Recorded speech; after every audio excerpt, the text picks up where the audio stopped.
Hi, everybody. Thank you so much for joining us for National NSSLHA's Office Hours Grad School Applications. National NSSLHA Office Hours is a live event series designed to bring students and professionals together to discuss topics relevant and important to current students. My name is Kennedy Wilkins, and I serve as National NSSLHA's Vice President for Programming and Speech Language Pathology. I'm a second-year SLP grad student at the University of North Carolina at Chapel Hill. I would also like to introduce you guys to my National NSSLHA Executive Council partner, Katie. Thanks, Kennedy. My name is Katie Kingsbury, and I serve as the National NSSLHA Vice President for Programming for Audiology. I'm a second-year doctoral student at the University of Iowa, and throughout tonight, Kennedy and I will monitor any questions you ask, and which you can do this through the Q&A box. Before we get started, we'd like to thank CAPSID, the Council of Academic Programs in Communication Sciences and Disorders, for providing us with 5 CSDCAS waivers. 5 lucky attendees will be randomly drawn, and the winners will be announced at the end of this event. Good luck, everyone. All right, everyone. So here at National NSSLHA, we understand that applying to graduate school is a rewarding yet a lengthy and involved process. The different application websites, personal statements, transcript requests, and then the interviews always prove to keep applicants busy for the academic year.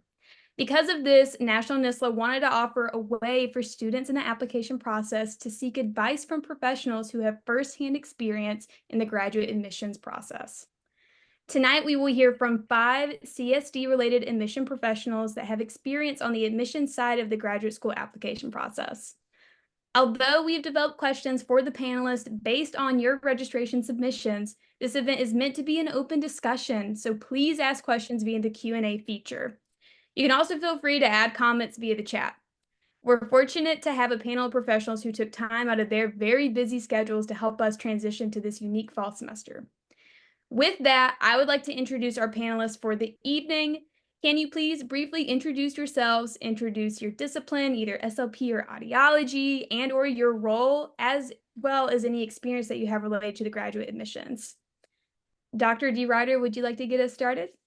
Hi, everyone, and welcome. My name is Mark D. Ryder, and I work at the University of Pittsburgh, where I'm Vice Chair for Academic Affairs, and I'm also Director of Admissions for the Doctor of Audiology and Master's in Speech Language Pathology programs there.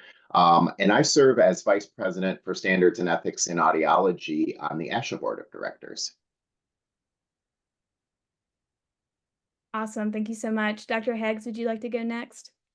Yes, good evening, everyone. So glad to be with you today. I'm Akila Heggs, and I am a pediatric audiologist by clinical training. I currently serve on the ASHA Board of Directors as Vice President for Planning, and currently work at the Centers for Disease Control and Prevention as a health scientist. But I do have over 15 years in academia, where I served as Director of Clinical programs at the University of West Georgia, as well as a clinical associate professor at Georgia State University. So I've been on several admissions committees and certainly have had the opportunity to review graduate applications. Great. Thank you so much for sharing. Megan Woods, would you like to go next? Sure. Hi, thanks for having me. I am Megan Woods. I work for CAPSID. That's the Council of Academic Programs in Communication Sciences and Disorders. We're the association for all of the SLP and audiology programs in the country. My role there is the Director of Centralized Admissions, and I manage and oversee the CSDCAS system. So I make sure all the questions in it fit our discipline, and I work with all of the faculty, and I'm really familiar with admissions from sort of the technical side. Awesome. Thank you so much for being here tonight. Dr. Dudding, would you like to go next? Yes. Hi. Thanks. Good evening, everyone. My name is Dr. Carol Dudding. I am the director of the online program in speech language pathology at James Madison University. But like other people on the panel, I've held other roles and with other universities, as well as residential admissions process. I've read, dare to say, hundreds and hundreds of personal statements and essays in application.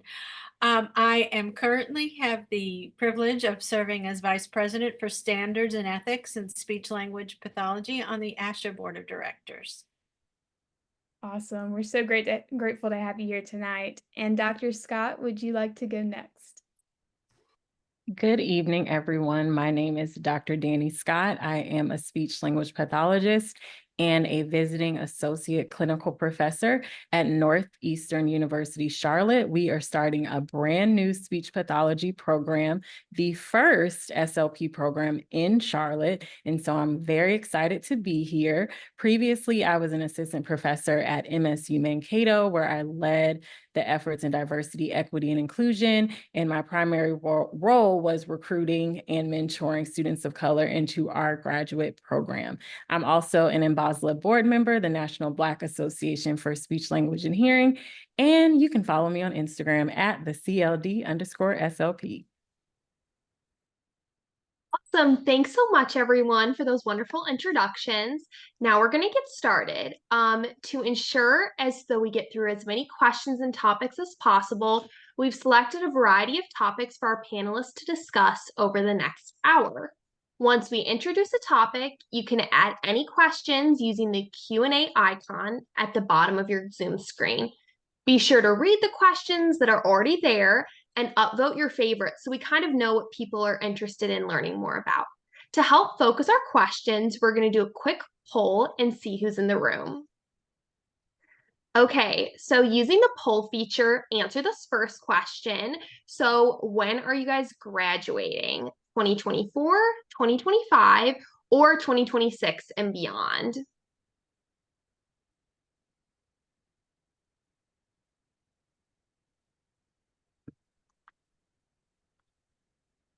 We're going to give it a few seconds so we can kind of get a sense of who's here tonight.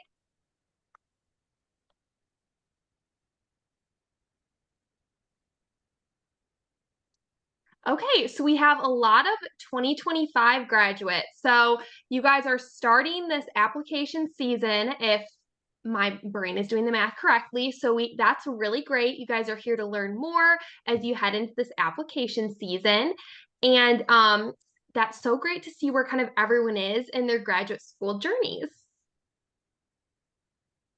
And then for our next question, we're going to now have you guys fill out, where are you guys in your graduate school application process? Are you actively applying? Are you planning for this next year? Or are you just here to learn a bit more? Wherever you are, we want to kind of meet you where you're at. So just kind of pick a choice and we'll kind of keep heading on for the evening.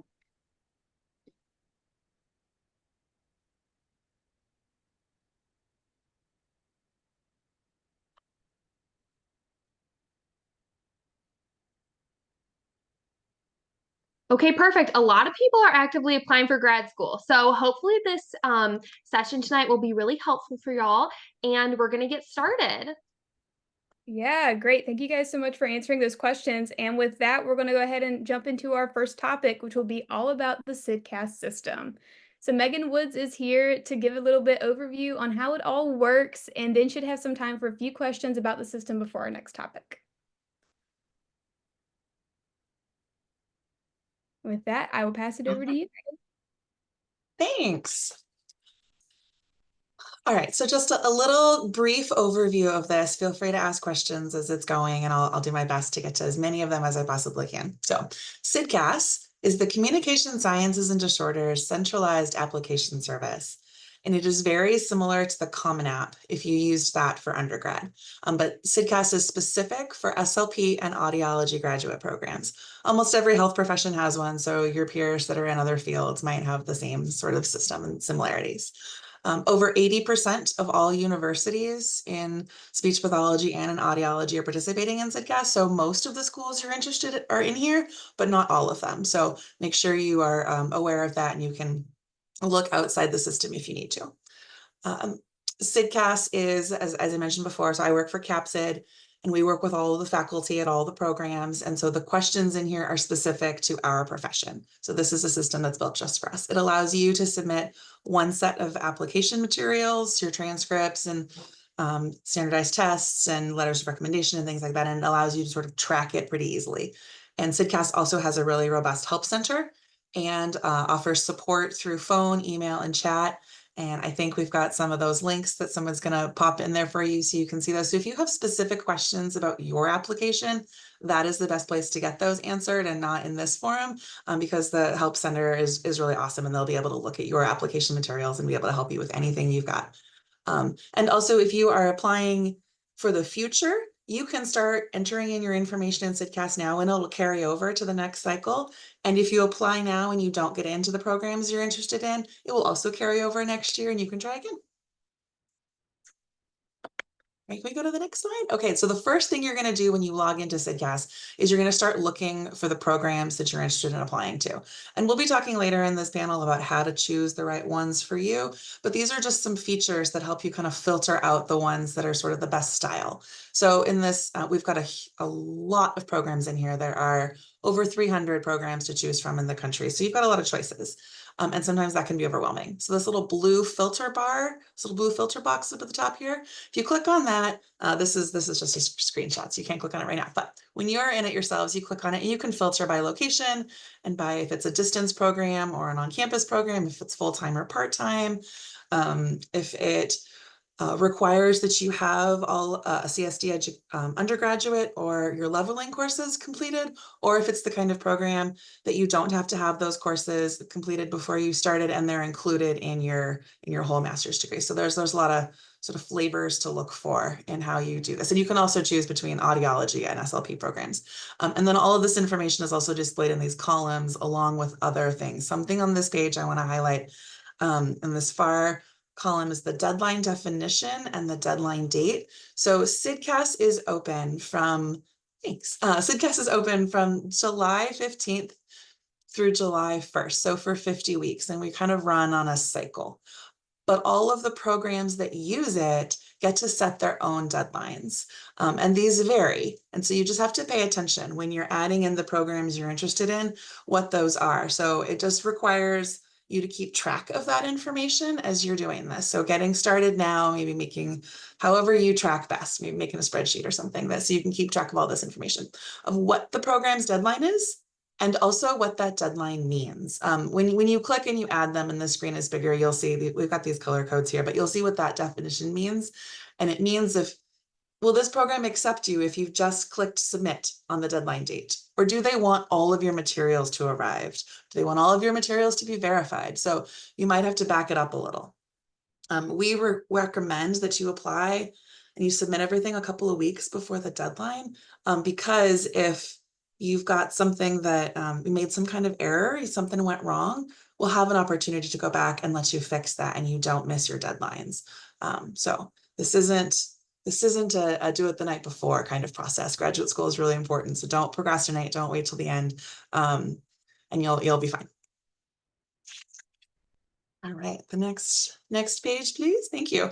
Okay, so in general, the application is set up in these 4 different quadrants: personal information, academic history, supporting information, and the program materials.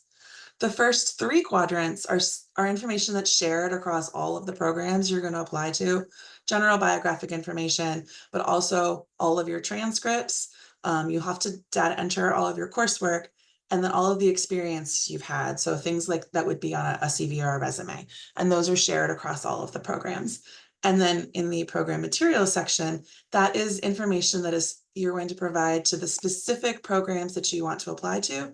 And that information is only shared with those programs. So that's where you'd add personal statements, or if the program asks for a video, or some custom questions, or the prerequisites that program requires. So that's sort of specific just to those. And as you keep adding programs, you'll see those on your list. You'll be able to add more.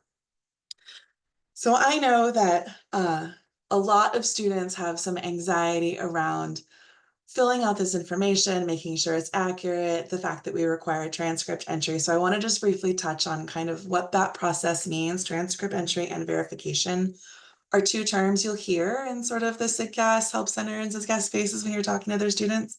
So we require that you have all transcripts from every school you have ever taken a course from. And that's really important, that it has to be from where the credit originated. So if you took classes in a community college and then transferred them to the school that you ultimately earned your bachelor's degree from, we need the transcript from the community college also, even if it shows up as the credit has transferred. And if you don't provide that, we kick it back to you and give you an opportunity to provide that transcript, but that does delay the process. So make sure you're getting all of that in. And we ask that you also do data entry for all of your coursework. And that is not just tedious data entry, because I know it seems like it could be. It's really not that bad. Just, sit down and put on some TV and do the typing. But if you've ever looked at a transcript, you know that they look different. They're confusing. They're really hard to read. And when you get a lot of them, maybe you've attended multiple schools, or the professors that are looking at them are looking at a variety. It's a lot easier to see it in a standardized format. And it also allows us to kind of level set your GPAs. So CSDCAS doesn't allow for grade forgiveness policies because those vary across campuses. And so in order to be fair and equitable, we strip that out. We do just highlight a class on the professor's review side to show that if it's something that you took again and maybe your grade improved, and that's a good thing. It also allows your GPAs to be looked at differently. So a lot of schools that use CSDCAS look at the GPA of just in major and the GPAs in the last 45 and the last 60 credits. And that is really advantageous to most students, because if you took classes your freshman year and maybe you were just exploring other careers, you took a variety of classes, maybe you didn't do very well in some of them, or the transition from high school to college was rocky, and you've done really well in your later semesters, that allows programs to see that in a much more clear way. And that is going to be really beneficial to you. So after you have completed all of that information, you've done all the data entry, you've put in all your resume information, and you submit it. When we received your transcripts and your submitted application, our team verifies that what you did as your data entry for your courses matches what's on your official transcripts, and then it is sent to your programs. And that verification process takes about 2 days usually, maybe sometimes 3 to 4 in our really busiest times, sometimes just in a few hours. Most transcripts are just submitted electronically these days from registrars right into our system, so that's done within a few hours. So that part is really fast. The reason we ask that you submit things early is that if there's a mistake, we find that you didn't send a transcript, or maybe you I don't know, did some data entry wrong, there was some kind of error, and we kick it back to you. We want to give you that opportunity so that you don't miss your deadlines. So that's really important to keep in mind. Also through CSDCAS, we have the ability for you to request letters of recommendation. We're going to talk about that sort of in the how to ask for them and who to ask for it later today. But just know that through here, CSDCAS requires that you request 3 letters of recommendation. It's done right through the system. You should also be in communication with your faculty about asking them if they're willing to write the letter for you. But this is how you do the request. And you can manage it all in here in the status page. So you can see when your letters of recommendation have arrived. You can see when your transcripts have arrived. So it'll all be sort of ready and together, and you can keep track of it really easily. That's, I think, one of the biggest benefits of CSDCAS for most students, is to just be able to see everything together rather than having it all in these various places. So I think that is generally how CSDCAS works. If there are questions, I'd love to take them. And I know a number of the panelists are also using CSDCAS, so if you've got things to jump in on from your perspective, please join. Awesome, Megan. Thank you so much for that presentation and the slides as well. All right, Katie, do we have any questions from the audience? I'm seeing so far a lot of questions about AP classes and some dual credit classes from high school. So someone in the audience asked, what if we took AP classes and use that for credit? Do we need to submit our high school transcript for that, or will that show up on our undergraduate transcript? Nope, you do not need to submit your high school transcript. AP classes are sort of the process is that it is awarded by the school that accepts that credit for the first time. Dual enrollment can kind of vary on whether you've received credit from the school that offered the course. And when you enter in the information in the transcript setting, we have a little wizard that walks you through those things where you indicate this class was an AP class, this class was dual enrollment, this class was study abroad. Study abroad also kind of varies. Most study abroad doesn't require an additional transcript. It's just included in the one that sponsored the educational experience. But every once in a while, we have students that actually enroll in a foreign or international university. And that is just a little different. And all of that is outlined in the Help Center. And we've got pages and videos that you can see. And if you think your question is your situation is really, really unique, which that happens, that's what our Help Center is for, because they can see your application and they can look at your transcripts and tell you how to do it. Also, one thing I didn't mention on that previous slide I meant to highlight is in the top right corner, the profile dropdown lists our fee waivers. CAPSID funds this and is proud of funding it. We want to continue to support students in this, and we'll pay the first application fee, that sort of larger application fee, for any student that has a financial need of 200% or less of the federal poverty line, as shown on your last tax return, and you just have to upload the tax return, and we'll provide that fee to you. So if that applies to anyone in this room or any of your friends or your peers, please let them know. We want to spread the word about that. It's an easy system to do, but you just have to know about it. So Great. Perfect. I think we have a number of questions then that are focused on kind of when schools start submitting and opening their applications on CSDCAS.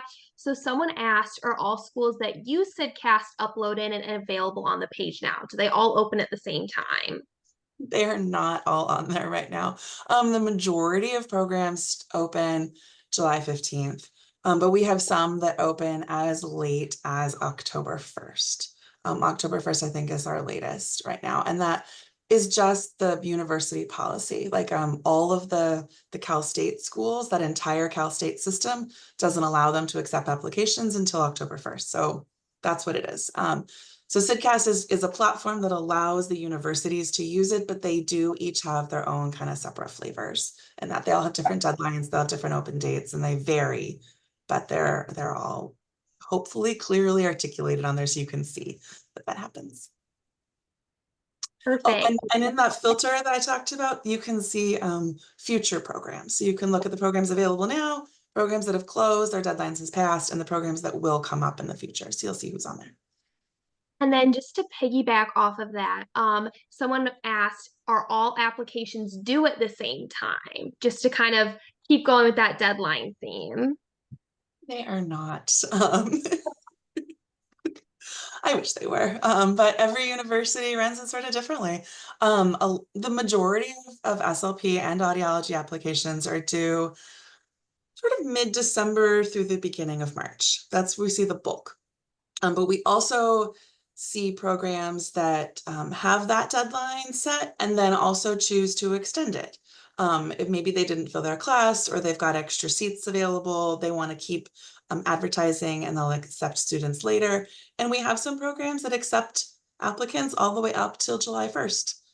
This past year, I think we had 70 programs that were still accepting applicants in May and June. So it's nice because if you apply to some early and maybe you don't get an offer to the ones that you're really, that was sort of your first round of pick, there's still programs out there that can meet your needs and you can still pursue this profession. So you can kind of do the second round within the same cycle. I think we have a few more questions kind of on that transcript vein. People are wondering with regards to both entering and then kind of ordering transcripts, should they work off their unofficial transcripts, or should they be ordering official transcripts to enter all their data in? You can probably work off your unofficial transcripts to enter it in, but you do have to send in your official transcripts directly from your registrar. Perfect. There, got a 2-for-1 bonus. And then a number of people are also wondering, with those transcripts, should people be ordering those official transcripts as soon as possible? Or should people wait till they've maybe taken their fall classes? Kind of also with that same train of thought, how are people supposed to be getting credit if they are taking some classes in the spring? That's a great question. And that kind of depends on when the deadline is for the programs you're applying to. So if you're applying to a program that has a deadline, say December 1st, and you haven't finished your classes, you send them in and then you just send in your updated transcript after you've got your fall grades. And we call it academic update. Creative, I know. We open that December 15th. So you can, after that date, you'll be able to send in your updated transcripts so you can get credit for that. You also are able to enter in progress courses in CSDCAS so that the programs you're applying to see what you are taking now or your future classes. So if you're trying to meet prereqs, they can see your plan. Perfect. I know we're But trying to look. yeah. Go ahead. If you aren't just an enrolled senior and you can send in your transcripts anytime. So if you've completed your undergraduate degree, send them in now, even if you haven't done your whole application, because then you'll see that they're there and you don't have to worry about it. We have a number of questions about some people that are kind of undecided between speech pathology and audiology, looking to apply to schools of both natures of program, both audiology and then speech pathology. Some people are noting that they're only allowed to choose one application type per school, and maybe how would you recommend either working through that? Do they have to make this decision at this time? Kind of what advice would you have? That is a rule that each program actually gets to choose themselves. And so not every university that offers both audiology and speech pathology prevents their students from makes them choose just one. Some let you apply to both. And if you run into the case where you are really undecided and you haven't yet made the decision, you can reach out to that program and ask for permission to apply to both, and we can change it for them. But I think some of the faculty on this call might have better ideas of how to actually make that choice, because it's not just a technology issue. Yeah. Okay, perfect. So I think now we're going to shift to kind of our next topic. So I'm going to hand it back off to Kennedy as we shift into our next portion of this evening. Thank you so much, Megan. You're very welcome. Thank you. Yes, thank you, Megan, so much. You gave a lot of really good insight towards navigating CSDCAS. So for our next topic, it's going to be all about the school search, deciding where to apply, managing those deadlines, and everything in between. So while you guys begin to type any questions that you may have about this topic, I'm going to get us started with a quick question, okay? So this one is going to be for Dr. Dudding, and it is, how important is it to pick a top-ranked program? This is a really good question. I'm glad you started with this one, because the answer is it depends. And I think it's reasonable to consider a ranking of a program along with other factors, specifically what your own personal and professional objectives might be. So some of the advantages of going to a top ranked program, and again, many of them are highly ranked because they're research intensive. So they may have more funding available to you. They may have more research opportunities. They may have more networking opportunities for as far as the job search. Now, we're really fortunate in speech pathology and audiology because those jobs are there for us, so that might not be as much of a factor. The other thing to think about if you're with a program that's highly ranked and happens to be research is the faculty are incentivized to do research. So if you're really interested in that and that's really important to you, think about that. But I do want to encourage you to think about the other factors as well, like the financial factors. Grad school is expensive. So if you can find a school that's perhaps it's not the top ranked, but it is CAA approved, and we'll talk about that in just a moment, but you find someplace closer to home where you can live with grandma, or you can, live with your sister or something like that, and make that financial decisions. I remember in my choice for going to grad schools, mine came down to a financial decision and not a geographical decision. I left my boyfriend behind. Turned out to be a good thing, but that was a hard decision. But really thinking about, your fit, where you feel comfortable. Don't be, don't shy away from the idea that for cost and location and other things, We have some really nice resources. You have EdFind. I know that's in the webinar chat. It's on the ASHA website, and that will show you all the programs that are CAA, Council of Academic Accreditation, through ASHA, that they are accredited. And there are more and more programs out there, the newer programs that are in candidacy status, and I wouldn't necessarily shy away from those just because they're in candidacy. So thanks for the question. Awesome. Thank you so much for that response. And again, I used EdFind when I was applying a few years ago, and really, I cannot speak more highly of it. It is such a useful tool. So seriously, go check that one out. Okay, before we move on, would anybody else like to kind of answer this question about picking a top ranked program? I would like to. This one really stood out to me because I was thinking about what I did, and I highly recommend you don't do that. I looked at the US World Report thing and was like, I have to go to a top 10 program. Where did I even come up with this? I made it up. Like there was no reason. I just felt like it sounded good. And in retrospect, you have to make decisions that don't sound good, but decisions that are good for you. So exactly what Dr. Dudding said about price, everyone is in a completely different situation. And when you are at this point in your academic career, it is very important to have tunnel vision and not compare yourself to other people, because you are going to be the person that is responsible for every decision that you make. So you want to make a decision that is best for you. So consider the financial responsibility, especially compared to your income as an SLP, which is something I did not think about.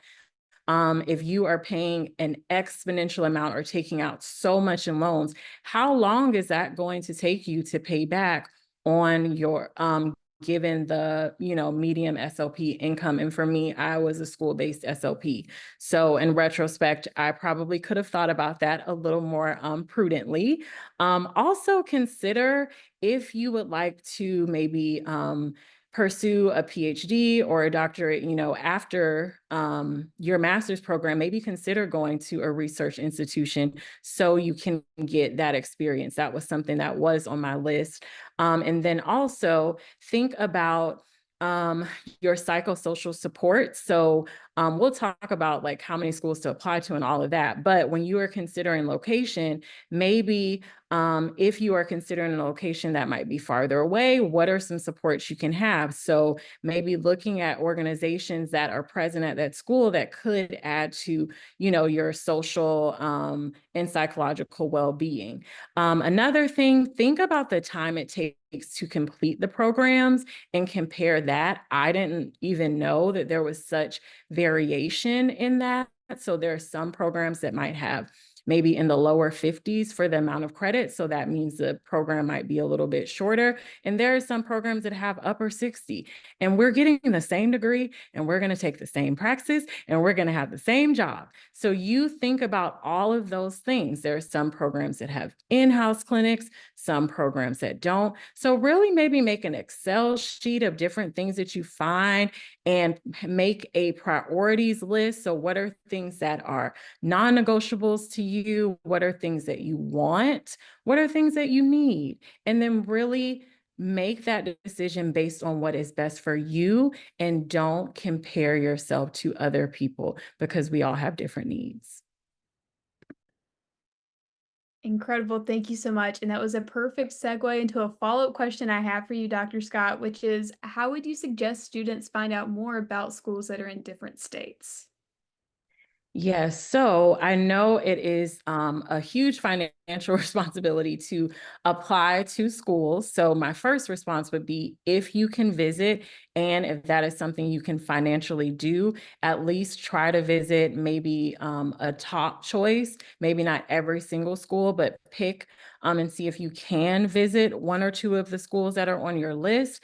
If not, we have Zoom, and Zoom is awesome. So I would highly recommend talking to faculty. I love talking to students who are interested because it's just also a great way to get to know them. And then I'm going to remember their name when they apply, and I'm gonna say, oh, that person reached out to me. They're so lovely. I remember that person.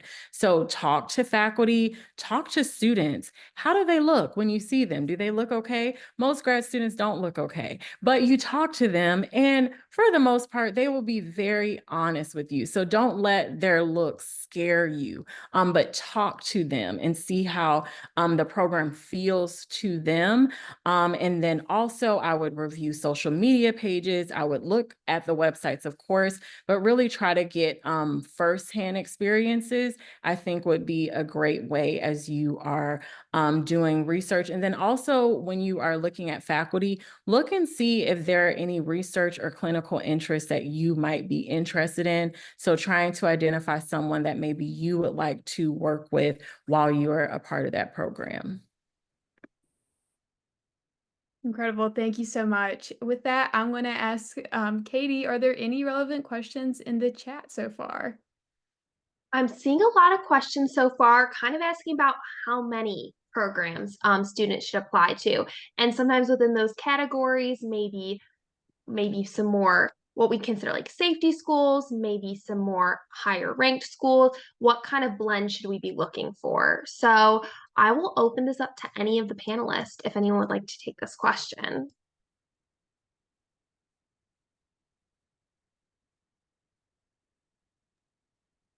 This is Dr. Higgs, and I'll just jump in and say that, you know, applying to graduate school can be expensive. So you don't want to overdo it.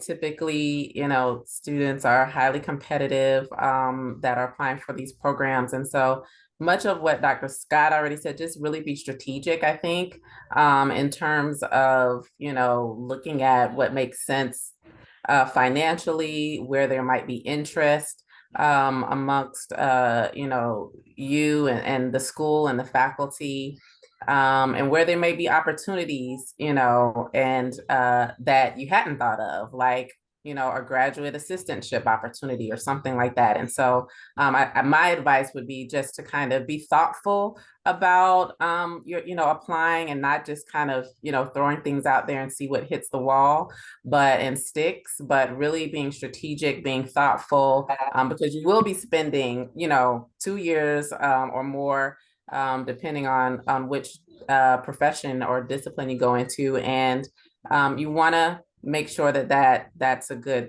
space for you. So just being thoughtful and strategic. I can jump in and add that I can see in the overall CSDCAS data, because I can see the trends from the last couple of years. We see on average students that get accepted, that receive an offer, have applied to about 4 to 5 programs. And that can kind of vary on your own strength as an applicant. If you have a really high GPA and you think you're a really strong applicant, you might be able to get away with applying to less, but broadening your scope and applying to a variety of programs kind of in that range can better assure that you'll be able to get an offer. I want to add something too. I know we're talking about quantity, but also think about quality. It is better to work on having a quality application submission over applying to multiple schools. I think sometimes, and I do think 4 or 5 is like a great number. If you can afford that, I think that's a great goal because the programs are small. But when a lot of times when we are anxious or maybe we're fearful, like, oh, I just have to get in, I just have to, then we start doing irrational things. Like, let me apply to 10 schools. Absolutely not. So don't let your fear or anxiety get the best of you. Really think about the quality of your application, do your best. And I would even say, have ideas about what you would do in the case that you do not get in, which is not unheard of. The programs are small. It's not anything against who you are, your qualifications, or your worthiness. You might be able to eventually go. So I would say, think about the number of schools and also think about possibilities outside of this, and you could eventually circle back to graduate school. And that was my story. I applied to multiple schools, and I also thought of, I really wanted to go abroad, and I applied to 2 different things abroad, and I ended up going abroad for a year and then returning to grad graduate school. So really don't let your anxiety get the best of you and think of lots of options that would be a good fit for your life. I'll just add that we have a large at James Madison University, we have a large undergraduate program. And one of the things that I spend a fair amount of time doing is meeting with students through NSSLHA. Our NSSLHA chapter arranges it, and talk to your current faculty, because we really do have a sense of programs. We can, give you maybe some insights that aren't there. So that's another resource, your current faculty, your undergraduate faculty. Thank you guys so much for sharing. That was a lot of great insight and a lot of great advice as well.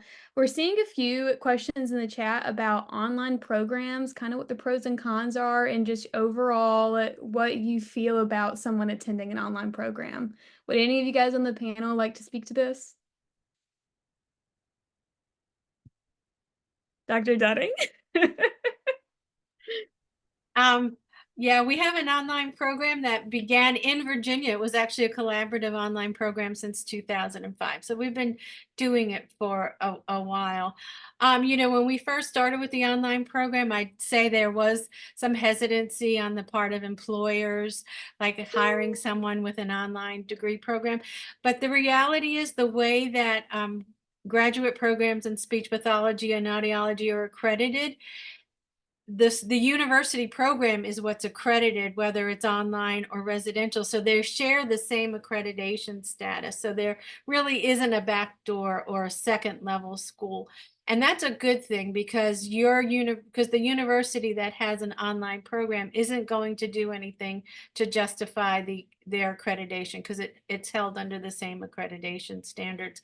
I think in modern day, fast forward the almost 20 years since we had an online program, our graduates from our online program have gone on to get PhDs, the director of special ed, their lead SLPs in hospital settings. So, it's really been, I think things have really changed. I am biased, but I wouldn't hesitate to suggest to one of my children to go for an online program, especially considering those same benchmarks of quality that Dr. Scott mentioned when you look at any program. But I wouldn't worry about the modality. I would say the biggest thing is to know yourself, to know if you're someone who can do that and be successful in an online program. Thank you so much, Dr. Dudding. So my next question is kind of related to candidacy. We're seeing a number of questions within our chat talking about what are maybe some of the pros and cons of attending a school within candidacy, or are there any risks of that? So if you wouldn't mind, I'm going to ask Dr. Heggs to speak on this if you have anything you'd like to share. And then if not, we'll kind of popcorn this around if anyone else would like to share anything. Thank you. So interestingly enough, when I first started in academia at the University of West Georgia, they weren't in candidacy, but they had sort of like provisional accreditation for only 1 year. And then because it was just got accredited, and then we were going through the process for full accreditation. And so, I guess the biggest con to that is if the program doesn't end up getting accredited. But I think when a program decides to apply for candidacy or accreditation, there is a huge commitment, not only of the program, but of the university to see that through to success. And so, I think that, again, that's something you just need to consider, that, there could be an outcome that's not positive. But for the most part, if a program is going through that process, more than likely, they have the support and the resources to get to full candidacy.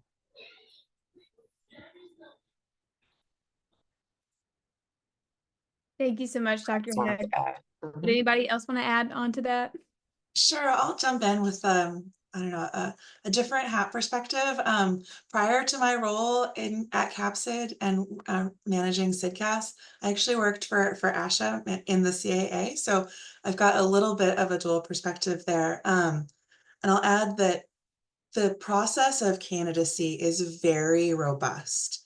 And once a program gets the approval to be in the candidacy status, they've already gone through a lot of hoops and checks and balances, because the process of accreditation ensures quality of the program and opportunities for all of the students. And so I would not shy away from a new program. I think there's a lot of benefits to that.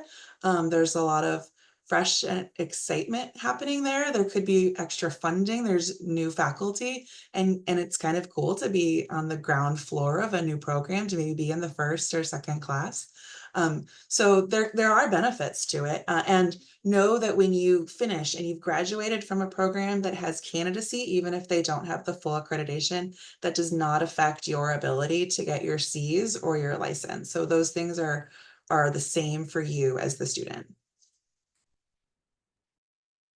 Great. Thank you so much, Megan, for sharing. With that, we're going to start transitioning into the next topic, but I want to remind everybody that if you go in the Q&A bar, there are a lot of questions that have been answered silently or written throughout this entire webinar. So take a look at some of those questions because you might gain something from that as well. With that, we're going to go into our next topic, which is all about resumes. So it's resumes, CVs, and how to best represent your experiences. And while you guys begin to type any questions you may have related to this topic, I'm going to go ahead and get us started. So Dr. DeRuyter, what opportunities and job experiences boost an applicant's resume?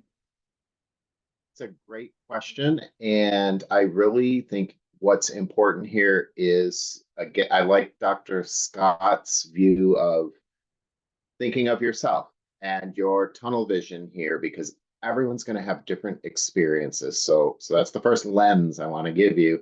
Don't compare yourself to others. Then I want to remind you, Megan Woods mentioned the experience summary in CSDCAS. Some programs will not have you upload a resume.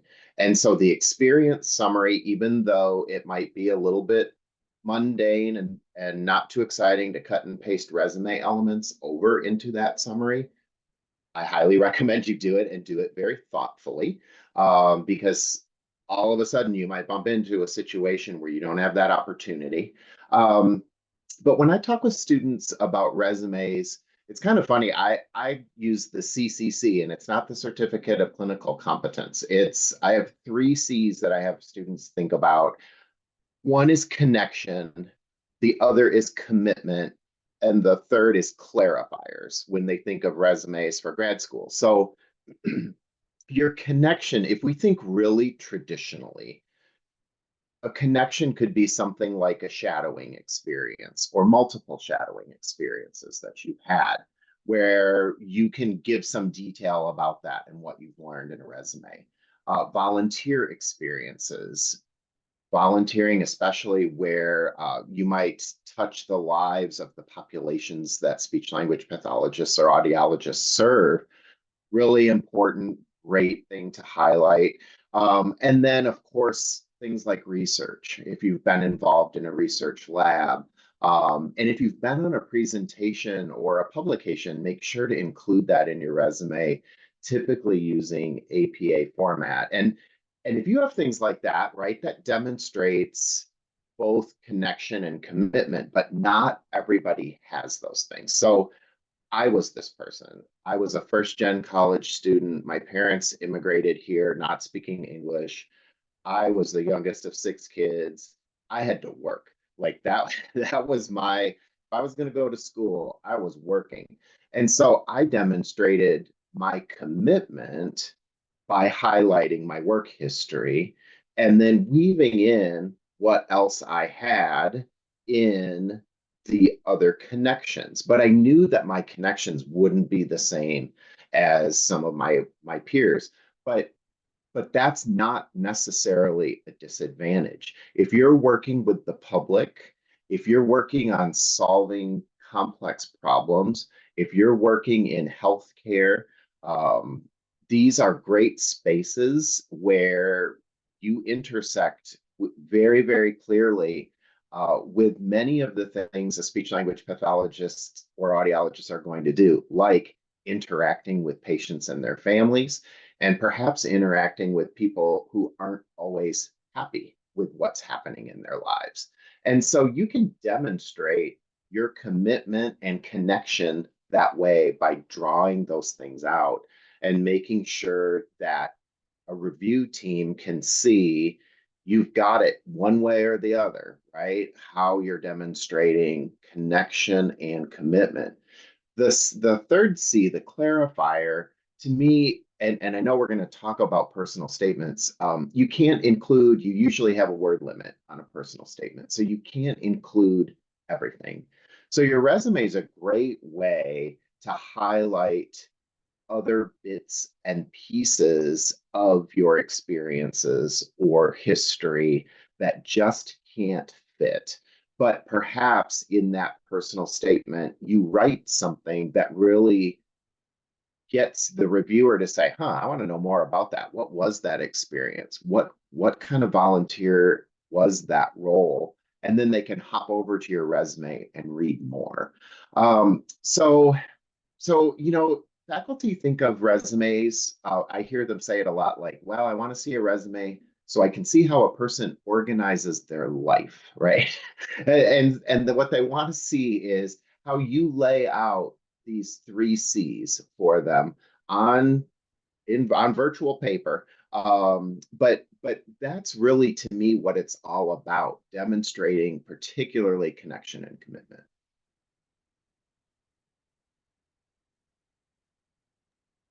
Awesome. Thank you so much for sharing that. I loved it, the 3 C's and how you connected them all. So with that, I'm going to open up a question to any of the panelists.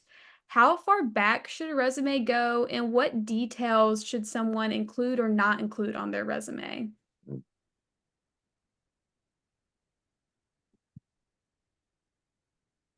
I'll be that person. And sometimes if you look at templates online, there's a ton of resume templates, and especially those out of business. Sometimes you'll be nudged toward including personal things. So, it's the infamous I enjoy long walks on the beach, or petting dogs, or things like that. And I would recommend, in a space like this is a professional space and environment, and I would leave those kinds of personal elements, likes and dislikes, off of the resume. Great. Thank you so much for that perspective. Would anybody else like to add to this question?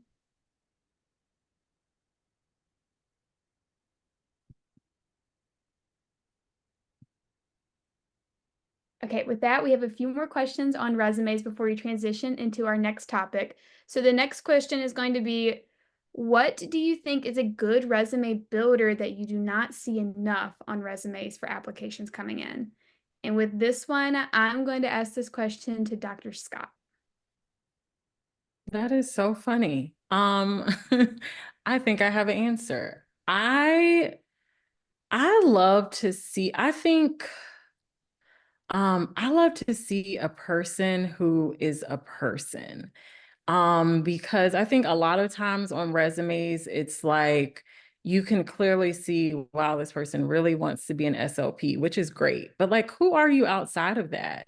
So I think it's underrated when people also do things that are not related to our field, like because those are some of those things that people can bring in and actually make connections with clients. So I've had students who sing, even at bars, students who play instruments or travel or do sports, things like that, that where you can connect to other human beings outside of, I just want to help people. So I really think, being yourself and seeing a well-rounded person, that is kind of underrated. I do think, of course, it's important to have experiences that relate to the field, but also have experiences. I love to see that someone managed to work and pay for school. Yes, they might have done some volunteering and research, but also they managed to maintain a sense of who they are, because that is going to take you a long way.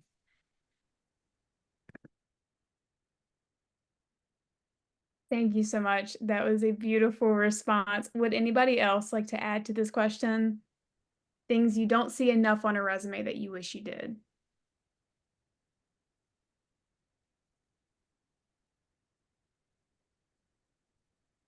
All right, so with that, I have the opposite question. What are some things that you may consider a red flag that you see on resumes that you wish you did not see? Dr. Heggs, do you have any input on this? Similar to what Dr. DeRuyter mentioned, just, kind of overly personal things on a resume. You know, that's really the thing that sort of stands out to me in terms of a red flag. But yeah, that's the thing I can think of. It's just really, personal information. The thing that comes to mind for me is now with AI. And I think it's certainly fine to use AI to help you do a first draft of a resume or a first draft of a letter. But there are times when it's kind of really obvious that something was generated with AI and it wasn't then kind of personalized and updated and upgraded. So I would definitely avoid just taking something raw from AI and submitting it.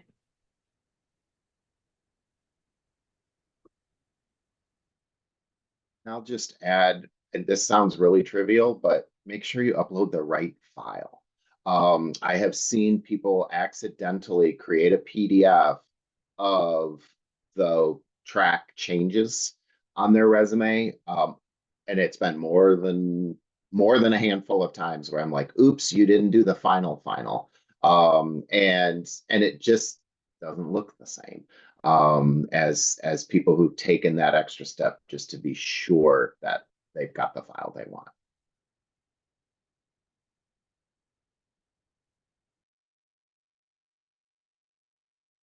Awesome. And with that, is there a specific length that you recommend a resume being? Is it 1 page the right length? Is 2 pages too many? What would you recommend?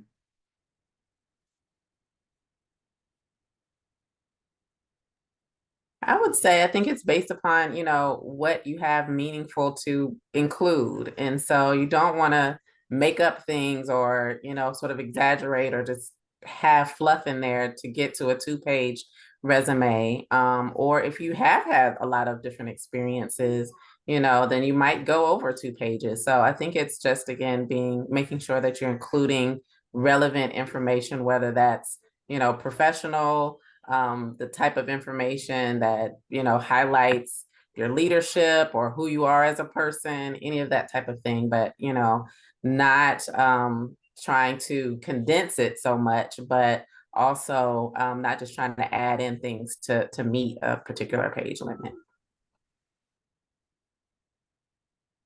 Great. Thank you so much, Dr. Heggs, and the rest of the panelists for giving such great insight on this topic. Next, we're going to transition into talking about personal statements. So if you have any questions that are related specific to this section, go ahead and start putting them in the chat. Like always, I'm going to go ahead and get us started. Dr. Heggs, are there any overused cliches that you see in personal statements that should be avoided?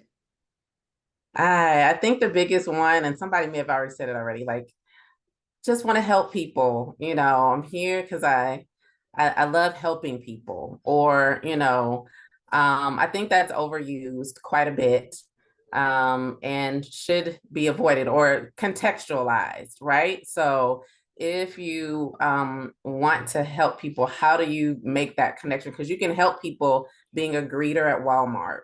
And so how does being a part of this profession help you to fulfill that desire to make an impact in another individual's life? And so I think really, articulating that in your personal statement and not just using very surface level language, because it is, writing a personal statement, it gives us a sense of who you are as a human, but it also gives us a sense of your writing style and your ability to write and cohesively articulate who you are and why you're interested in this discipline, the profession of speech language pathology or audiology. And so just sort of avoiding, I'm here just because I'm interested in this because I want to help people, I think is a big one. I think the personal statement should really include things like how you plan to prepare for graduate school. And why are you interested in a particular program? It should be, tweaked, I think, based upon which program you're applying to. You shouldn't just have sort of a very standard personal statement that can apply to, any school, but, taking time to tailor it to the individual institution in which you're applying to, doing your research, faculty, some of the unique aspects of those programs, and what you want to get out of the graduate process. So certainly you want to, learn about being a speech language pathologist or audiologist, but graduate school is so much more than that. And so how do you use the personal statement as an opportunity to articulate those things too? And how will you being a part of this graduate program make it better? What do you have to contribute? What are those unique experiences or qualities that you kind of bring to the table that you maybe want to refine through the graduate process, or again, just make a contribution to the program? So those are some of the things that come to mind because, on paper, most applicants look pretty much the same. We have really high achieving applicants, high GPAs, competitive GRE scores. And so the personal statement is to highlight who you are, and in a way that, again, making that connection through virtually or, online or on paper, to give us a sense of who you are and how you stand out from the rest of the bunch. Thank you. Oops, sorry, go ahead. That was really great advice because, again, we're potentially reviewing hundreds of applications. And so I'm always looking for and I talk to my students about, in that very first 2-3 sentences, make me want to read more about you. And another tip I have is look at a program's, and do your research, look at a program's mission statements, their mission and vision statements. Reflect back some of that language. That tells you what the program values. And if you feel that way and you feel strongly about that, you can use some of that language, again, to reflect it. But make me want to read more. Thank you. Oh, go ahead. Oh, can I add to this one? Absolutely. Yes, so I completely agree with what everyone is saying, because we do look at so many.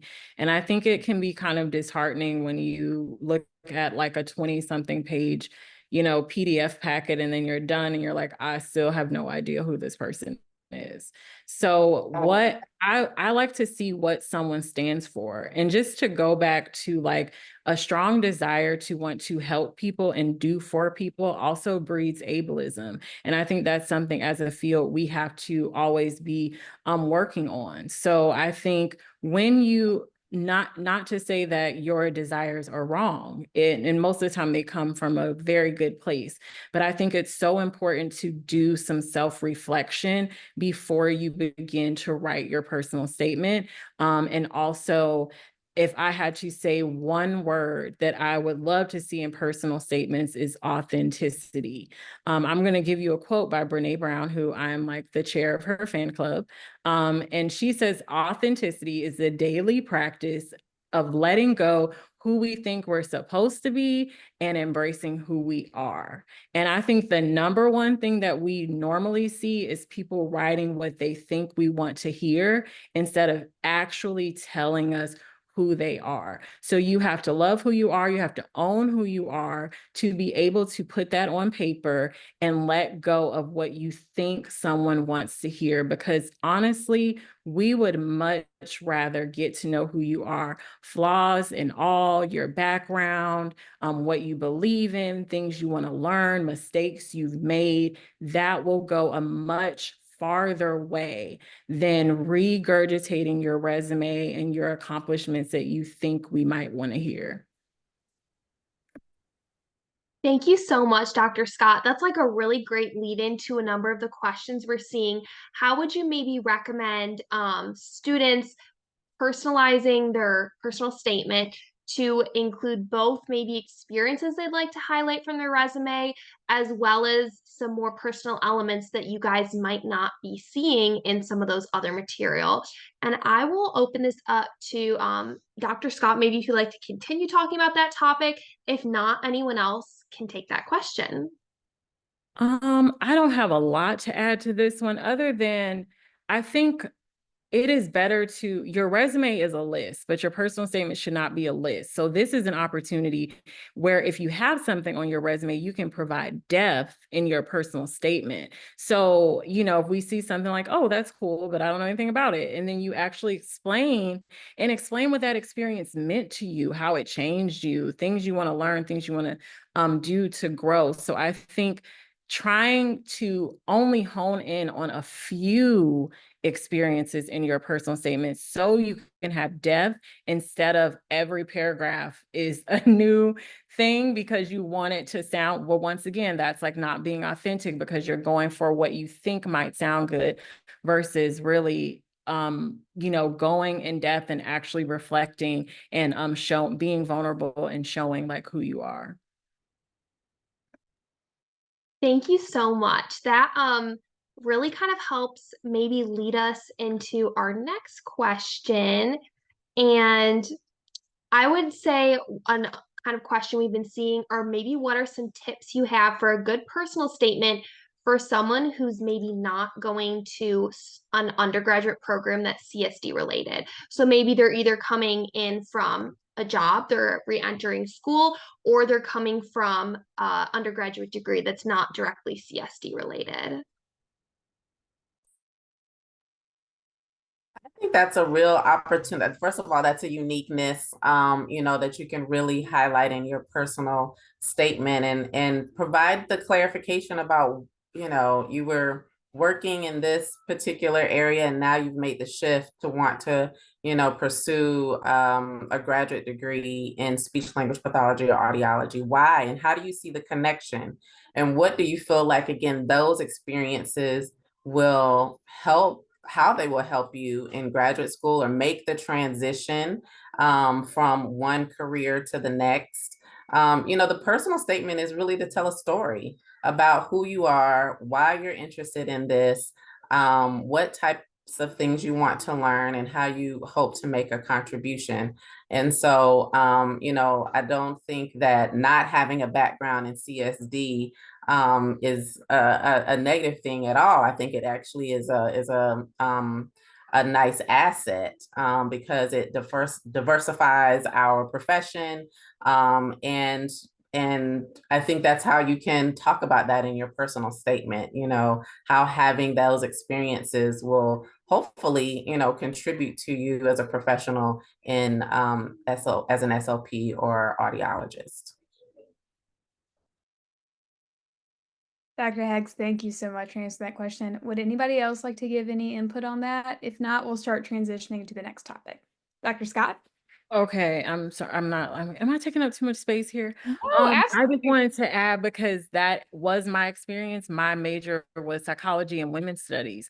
And just to add to what your Dr. Heggs said about being an asset, do not go into it sounding like it is a downside that you did not have an undergraduate degree in CSD. You need to own that. That is an asset. So for me, you know, my background being in psychology and women's studies, really what I think served me very well in our field was I worked with women who were incarcerated, women who had alcohol and substance abuse addictions, and I got to know them and their experiences away from their children. And I think that really carried me very far, like when I worked in the schools with children who have very challenging family and life backgrounds. And that gave me a tremendous amount of empathy and understanding about like systems and equity and things like that. So think once again, reflecting, think about your experiences and what you are able to contribute because of your diverse background, instead of framing it like, I know I don't have this, but I'm going to try really hard. No, you're fine. Don't look at it as something you don't have, but really think about what are some, I think they call them like transferable skills, or what are some things that would transfer very nicely from your background into our field? Transferable skills. I absolutely love that. Thank you, Dr. Scott. All right, now we're going to start transitioning into our last major topic, which is going to be all about interviews. So while you guys begin to put any questions that you have in the chat, I'll get us started. The first one's going to be for Dr. Dudding, and it is, how can students stand out in a group interview without coming off as overbearing? Good question. And again, I'm aware that some interviews are individual Zoom interviews, and some of you might have recorded video interviews or have in-person groups. So whatever the context, I think the real important things that came to mind for me is to be prepared. Again, look at if there's any information that came to you in setting up that video. Were there any prompts? Were there any expectations? Read the website.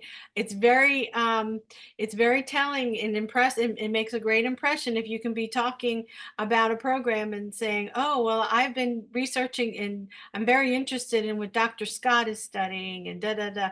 So again, make it really clear that you have that.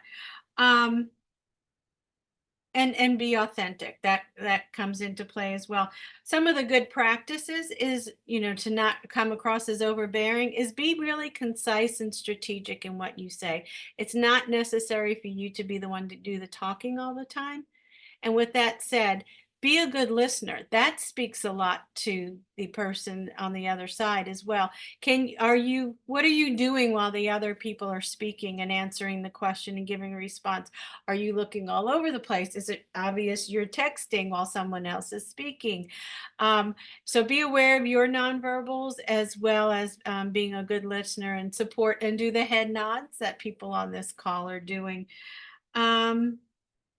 And again, come prepared with questions. Ask questions, not the questions that maybe you should get from a website, but perhaps a question that is in particular to you, and again, shows that you have looked into it, you've done your research, and you're being very thoughtful. And I also suggest when people go, even if you go to a virtual information center session or an on-campus open house session, feel free to express your interest, your genuine interest in the program. So if you come to me and Katie would say, I'm so excited to be here. Thank you for all this information. This is one of my top programs. And to be sincere in that. And so those are things I think that may work to your advantage. Awesome. Thank you so much for getting us started on that, Dr. Dudding. Next, I'm going to pass the torch over to Katie. Are there any questions from the audience? We're seeing a number of questions, not only from receiving questions for who's interviewing us, but how can we maybe best tailor our questions when we're in the interview to ask back to those who are interviewing us? And maybe how prepared should we come with some of those questions for our interview? So I'm going to hand this question over to Dr. DeRuyter if you'd like to get us started. Sure. I think when you're thinking about questions for the program, one of the themes you've heard several times, whether it was related to your personal statement or other ways of making a connection with the program, is just knowing about the program. So really looking closely at what's available to you online, what things have been sent to you, so that you're not asking questions about things that are easily answered. So that's kind of my first suggestion there. Then I think, as I think about programs, and they're all going to be looking a different way, which is a good thing. But for me, a really thoughtful question that many students have asked me when they land in my office and kind of interview me about the program is, tell me about blank. And it's usually, tell me about the first year experience and tell me about the high points and some of the challenging points, because I want to be prepared. And I think that's a really thoughtful line of questioning where a person is authentic and indicates that they know they might be challenged in the program and that they're looking to that and they're preparing themselves for that. Great. Thank you so much, Dr. DeRider, for that. Our last question we're going to have on interviews is, what are some of the common questions that are asked during interviews? So for this question to get us started, Dr. Heggs, do you have any input? Yes, I think a lot of questions sometimes are around, again, what the load is going to be sort of for, a first year student, kind of what to expect in terms of, classes and clinic and sort of balancing those types of things. There are oftentimes many questions around, financial assistance and whether or not that's available through the program or the university. If people are, permitted to work, sometimes that comes up a lot, and traditionally that, hasn't always been sort of encouraged, but we're in, just a different time now where that oftentimes is not an option for people not, to completely be in a graduate program without having a job or something like that. So those are the ones that oftentimes, kind of come up most frequently.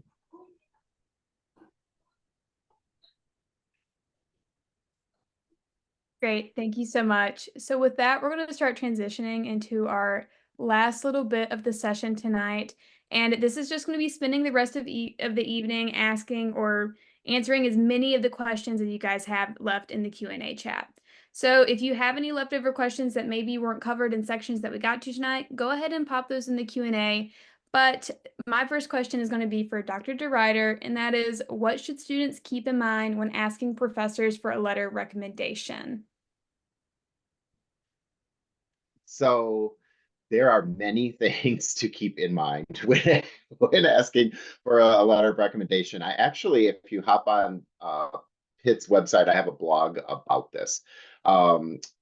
There's what's really important here is that the person writing you the letter can write more than the person was in my class, they got an A, and they ranked number 27 out of 77 students. That is already available to a reviewer on a transcript because they can see that A on the transcript. So what you need to do is spend time with your letter writer. So you seek the commitment from them that they will write, but then you are charged with meeting with that person to determine the path, and you need to let them know what your objectives are. They need to see your resume, even if it's a draft. I advise that they see your personal statements. Even if they tell you they don't have time to give you suggestions, that's fine. It's just that they see them. The person should be able to write about who you are and your envisioned future and how they believe you're going to be successful in that envisioned future.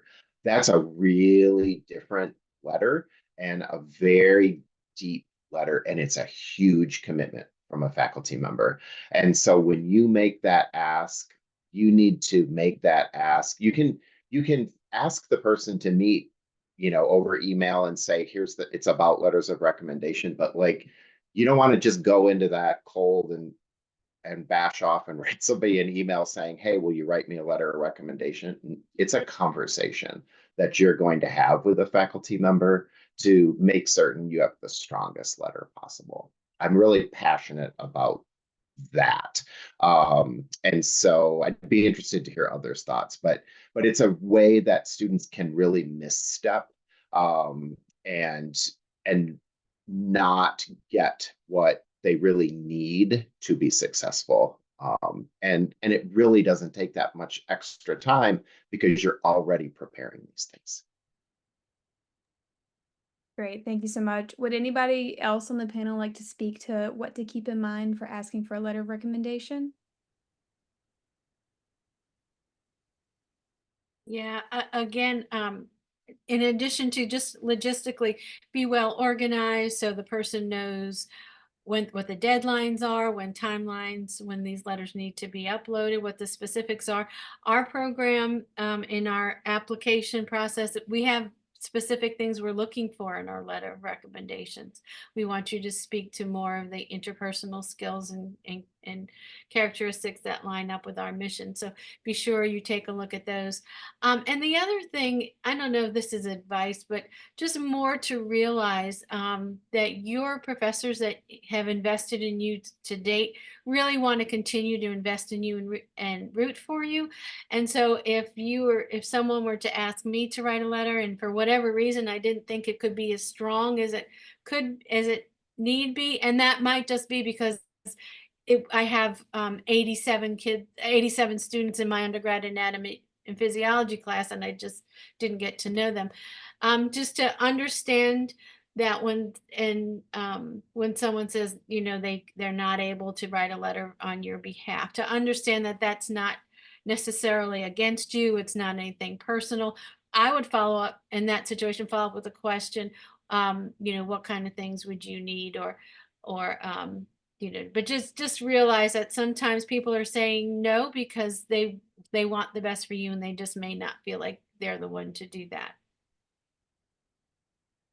And the last thing I'll add is to encourage you to say thank you, because it is a huge commitment. And if a faculty member or professor is being thoughtful about, preparing a strong supportive letter of recommendation for you, it is time consuming. They do, want to support your success. And, just a simple note to thank them for, that contribution goes a very long way, because you might need to circle back for another one, or, when it's time to apply for a job or something like that. So maybe more of my motherly advice, but please make sure you say thank you. All Dr. advice. Higgs, I appreciate that, and let that faculty member know your success. Like, hey, I applied to 4 programs, I got into all 4. Thank you. Dr. Detting. Sorry, I was trying to send up a heart and I hit the wrong button. You're okay. Thank you all so much for your advice. Your motherly advice too. I absolutely. All right, so we have time probably for one last question. So with that, Katie, do we have anything else from the audience? I think we're kind of seeing a number of questions about gap years. And while we're on the topics of letter of recommendation, how would you suggest asking for letters of recommendations for students that have either taken a gap year or who are coming from a career change? I took a gap year, and I would just say before you take your gap year, you should prepare your application as if you were applying, and then that way things are fresh in someone's mind, especially for writing letters. I just think that's really helpful for the faculty member you ask. So at least I could have a draft of the letter, and then maybe after your experience, if we wanted to connect and I could add things, that's another story. But really trying to have a draft maybe of your things beforehand, or in my case, I ended up deferring graduate school. So I had already gotten in, which made my time abroad much more peaceful, because I wasn't over there applying to graduate school like some of my friends were. And I know that was very stressful for them. So if that is every school does not let you defer, but if that is a possibility, it might be a nice way if you did actually apply, secure your spot somewhere, and then take your gap year. But if that's not a possibility, then try to have your application materials together prior, especially your letters, and then seek and circle back when the time comes. Thank you so much, Dr. Scott. Would anybody else like to add about a gap year?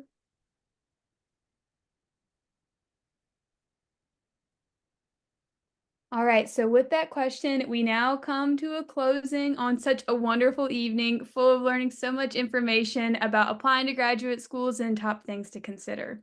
So in just a moment, we're going to be sharing how that you can get in touch with our awesome panelists. But with that being said, we will now announce the winners of our CSDCAS fee waivers. So here are the 5 names on the screen here. Congratulations to everybody that was a winner of the CSDCAS fee waiver, and thank you all so much for coming tonight. So with that being said, National NSSLHA and CSDCAS will follow up with you via email to send you your waivers. Congratulations. We're also about to share in the chat a special link to the NSSLHA blog, which will show you all of the posts that we have related to grad school application processes.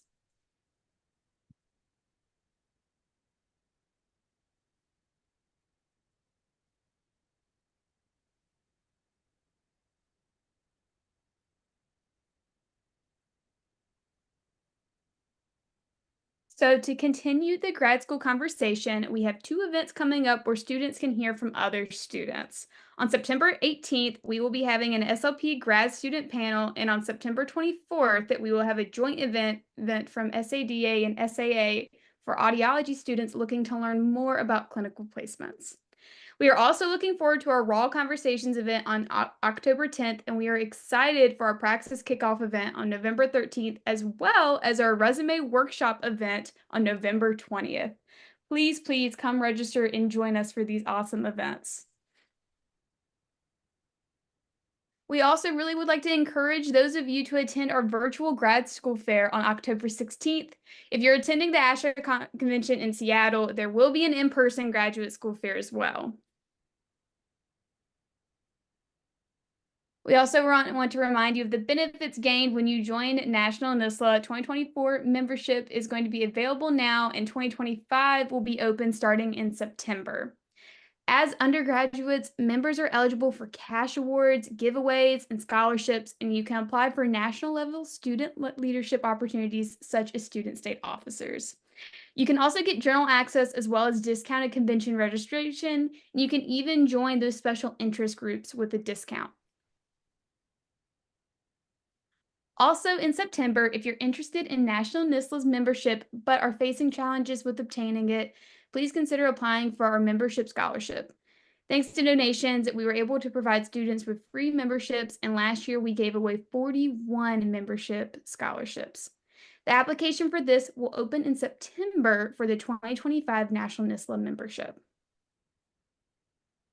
The National NSSLHA Undergrad Scholarship application will open on September 1st, and we'd love for you to share with your chapter members about our undergraduate scholarship. It's open to National NSSLHA members who are undergraduate sophomores or juniors. We have more information about the scholarship on the NSSLHA website, so please encourage all undergraduate students that you know to apply.